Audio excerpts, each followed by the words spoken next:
क्या कहना चाहते हैं?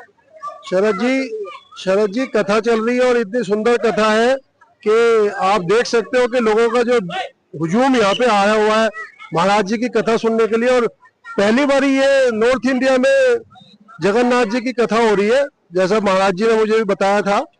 तो अब हम उम्मीद करते हैं नॉर्थ दिल्ली नहीं, नॉर्थ इंडिया में ही हो रही है पहली बार। नॉर्थ इंडिया में ही पहली बार ही हो रही है। ये तो जो जगन्नाथ जी की कथा है और जो समारोह उत्सव मनाते हैं, ज्यादातर साउथ दिल्ली में मनाते हैं, आप लोग समझते हैं। उड़ीसा में तो मेन मनता ही है, बाकी साउथ में। और जो अब ये महाराज जी की कृपा है, जो हमारे मंदिर में महाराज जी है, कि वो इतने बड़े बड़े उत्सव इस चंचल पार्क में कर रहे हैं कि लोग यहाँ पे इतना जुड़ रहे हैं इन लोगों से कि धर्म के नाम पे इकट्ठे होते हैं।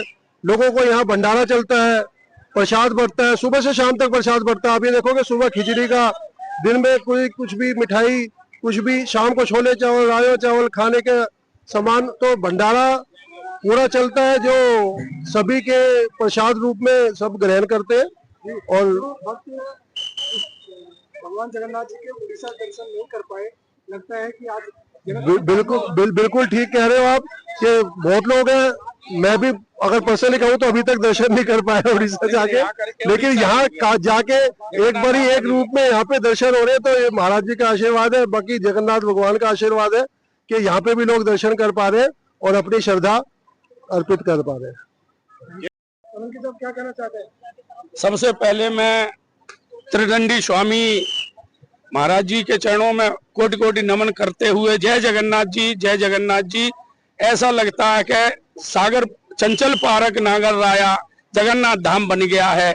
आज ये जगन्नाथ भगवान की महाराज जी जब से आए दुर्गा मंदिर के अंदर, तब से तीसरी कथा का हो रही है। और इस बार तो बहुत भव्य कार्यक्रम हो रहा है जिसे पूरा देश देख रहा है। जगन्नाथ भगवान की कृपा है। महाराज जी के चरणों में मैं कोटि कोटि नमन करते हुए और यही कहूंगा कि महाराज जी आपने चंचल पारक नागर राया को जगन्नाथ धाम बना दिया। जय जगन्नाथ, जय जगन्नाथ, जय जगन्नाथ। ये अपना नाम बोलो जगन्नाथ भगवान की जय। योगेश अग्रवाल, उत्तम नगर। कथा बहुत सुंदर और बहुत अच्छी लग रही है हमें, और बहुत अच्छी लगी। और सब लोगों से यही है कि ज्यादा से ज्यादा हमेशा योगदान बनाए रखें। धन्यवाद जी। आज कथा में आप आए हैं, क्या कहना चाहते हैं इस महाकथा, क्योंकि उत्तर भारत में पहली बार जो कथा हो रही है श्री जगन्नाथ जी की। अब राजा परिवार और मेहमान परिवार कथा में आना एक हिंदू के लिए बड़े गर्व की बात है, और यहाँ पर आके बहुत अच्छा महसूस हो रहा है। भगवान जगन्नाथ को लोगों की याद आएगी और भक्ति भावना लोगों में बढ़ेगी। क्या मैसेज देना चाहते हैं युवाओं को, बच्चों को? सब लोगों को ऐसे कार्यों में दिलचस्पी लेनी चाहिए। सामाजिक कार्य हैं, इनमें आगे बढ़ चढ़ के आगे आना चाहिए।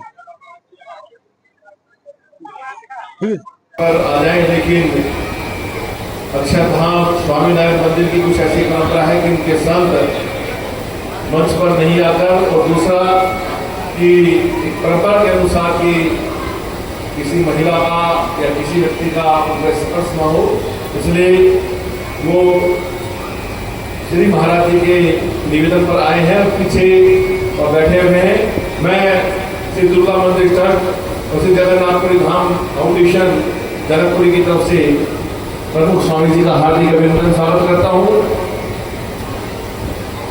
मुनिवत्सल स्वामी खोजते खोजते महाराज जी मिल गए, और ये जगन्नाथ जी की कृपा है कि आप लोग के लिए महाराज जी यहाँ पधारे और अपना एक कथा कैंसिल भी कर दिए। पूरी छोड़ के इस समय कहीं जाते नहीं हैं, लेकिन इनके गुरु जी की प्रेरणा और इनकी मन की श्रद्धा के कारण आप यहाँ चले आए। आप लोग के लिए, समझ गए ना, आप लोग के लिए खोज के चले आए। सच्ची बात तो ये है कि महाराज जी ने ये आग्रह किया, तो फिर हमारे मन में क्या आया, देखो जगन्नाथ जी के एक कथा याद आ रही है वर्तमान की, छोटी सी कथा कि संतों की सेवा, संतों के दर्शन से क्या लाभ होता है।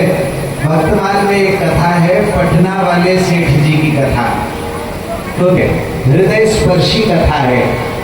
तो क्या कथा है कि सेठ जी थे जो कि जगन्नाथ जी में बड़ा उनका अनुराग था, प्राचीन परंपरा में श्री जगन्नाथ जी के प्रति सारे ही संतों का, सारे ही महापुरुषों का असीम अनुराग देखा गया। आप किसी संप्रदाय के, वैष्णव संप्रदाय के